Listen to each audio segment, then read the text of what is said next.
It's been a long day already. I was like, we got picked up. Well, it's time for travel, season you know two. what I mean? thought I were figured giving you me already news. knew. Yeah, I went forward and then went back. Well, I feel like I could tell you where, you guys know the basic. Have you guys all seen the first episode? So where we're going to go from here is it's going to be matching the week-to-week historical drama of like where did Flynn go in time and how is Time Team going to go back and try and preserve or stop or find Flynn, and then mixed with how the present is changed by all those little shifts in the past. I'm having a Diet Coke. I hope I'm not offending anybody. We're pretty laid back table, don't Okay, worry. great. Not period. I can't speak for that I know, table, it's not period. but we're pretty laid back. Okay, great. I'll stay here for a while. So that's part of it too, is that now there's this introduction of the butterfly effect, particularly in Lucy's life, and what has happened. What did they do at the Hindenburg that is now affecting her present? And then the other kind of third element is the Time Team, like the relationship between Rufus, Wyatt, and Lucy, and what's going to happen to them as they're thrown into the situation and literally thrown through time, and how they're going to deal with it because they all have different points of view. Obviously, sending a female and African American back in time is a very interesting way to talk about the past. And then where we're going to be going is the second episode this Monday is the night of Abraham Lincoln's assassination. And then we'll go to 1962 Vegas with the Rat Pack. Cool. And then from there we'll go to World War II, 1944, meet Ian Fleming, who wrote all of the Bond movies. And then after that we'll go to the Alamo, then Watergate, and then 1754, the French Indian War. And then we just started the moon landing episode. So there are all these pretty well-known historical times, but you're going to learn something about that specific date or that specific time period that you've never heard of before. I mean, I really have learned a lot being a part of the show, and we have a historian in the room who's kind of curating everything for the writers. Well, so are there... In the butterfly effect, Lucy's mind is changing, and so how do you kind of hold on to, I guess, the pieces of her character? Because every time she gets back, she's thrown into a world that is not her own. Yeah.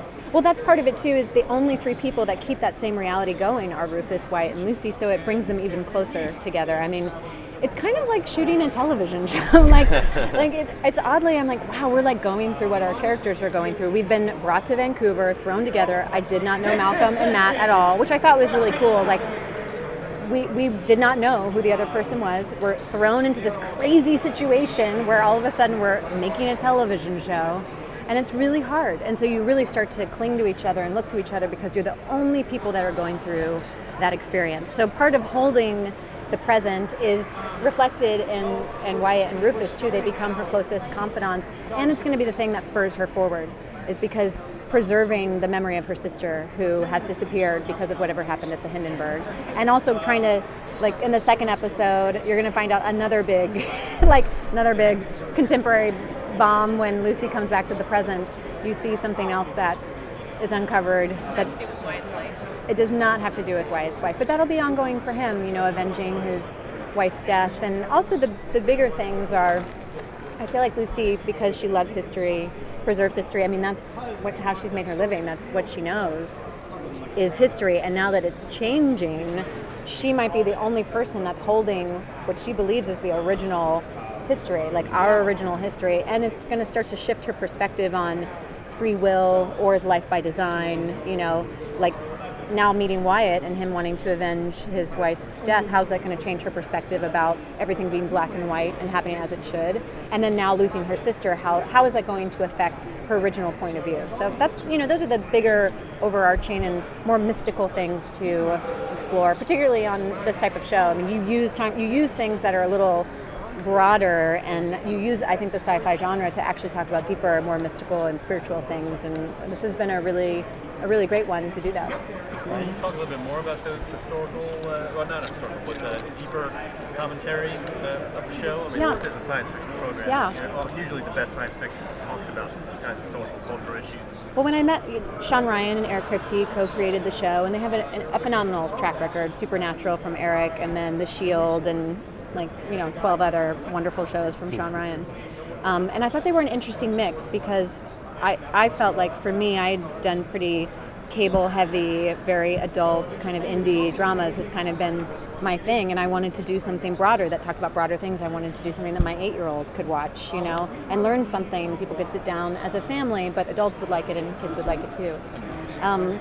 But one of their big pitches to me, besides you'll never be bored, because you'll be changing, literal clothes and looks. I mean, there's no constant to our look on the show, really, which is very difficult to do in network television, particularly completely unique, is that Eric is always wanting, he's not a religious person, but he's always interested in exploring people's faith or ideals or deeper understandings, and this felt like the best way to do that, particularly in this moment in time. I think we want to change a lot of things about our future, and the only way to do that is to explore our past. It's very interesting when things come up from the past and from history, and it's really the only way that we can learn from it and keep moving forward. So I think that's the foundation upon which the fun and the swashbuckling adventure and the comedy, that's the foundation of which it's all built.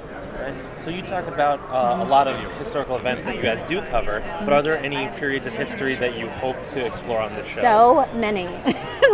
That's the thing, is I don't know if we'll ever run out of content. There's just so much we could do. The only rule of the time travel is you can never go back to a period where you already existed. So that'll be an interesting one to navigate. One really, really simple rule. Also another one, there's only 2 pilots that pilot the time travel machines. Anthony Brule, who was captured by Flynn in the first one, and Rufus. So that's number 2. There's only 2 pilots that exist in the world. And then it'll be interesting how those things come up. But yes, I would love, I just pitch musicals every time, they're in a musical, or I pitch them that I'm a background singer all the time. That's my only pitches involve being on a movie set in the 1940s or in the background, or going on the set of I Love Lucy, can you, the conveyor belt episode, right. How amazing if Lucy's just in the background and she's one of the other people and somehow that's gets involved in whatever Flynn's trying to do. But usually all of my pitches have to do with that. I think I pitched Eric one time that it was a Tina Turner got involved, Tina Turner and Ike got involved with Flynn somehow, literally this is how my brain works.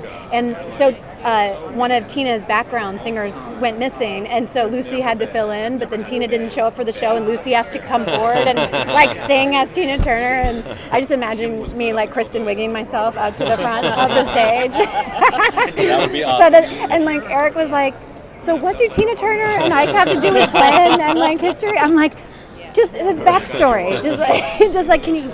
How funny would it be?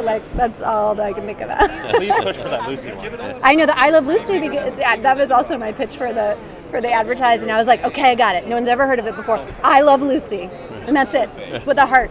It's emoji friendly. You can save their marriage. They were going to get divorced. I know. There's so many things that we could do. So, you mentioned that it's difficult changing costumes and looks and everything like that. Yeah. Well, it's very challenging. Yeah. Right. Is it going to be constant throughout the series? Are we ever going to have episodes where it's just taking place in your timeline? I hope so. I mean, I think we have to earn that, though. I think we really have to establish the rules of the time travel. I think we have to establish all the characters.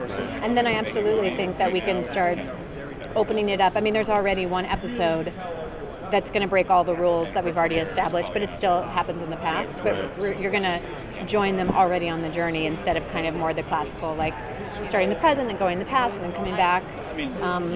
We'll have to get to that point, but I think we have to earn everyone's trust before we start doing that. Right, makes sense. Can you talk a little bit about You can't put yourself in the same boat as the whole interesting conversation. Yeah, and in the second episode, you'll see they have another conversation that's just I think Flynn and Lucy are connected in a way that she's completely unaware of. And he obviously has a journal that looks like Lucy's handwriting that he's using as his guidebook for doing what he's doing. And back to this kind of, metaphysical or more the spiritual questions, is Lucy Preston, does she even know who she fully is? And I think that's going to be a long-running thing, is who is Lucy Preston? And why was she really chosen for this journey? And Rittenhouse, that name Rittenhouse, is going to keep coming up again and again and be kind of the underbelly, again, supporting the week to week. But some of these Easter eggs that they're dropping right now are really going to be the ongoing stories.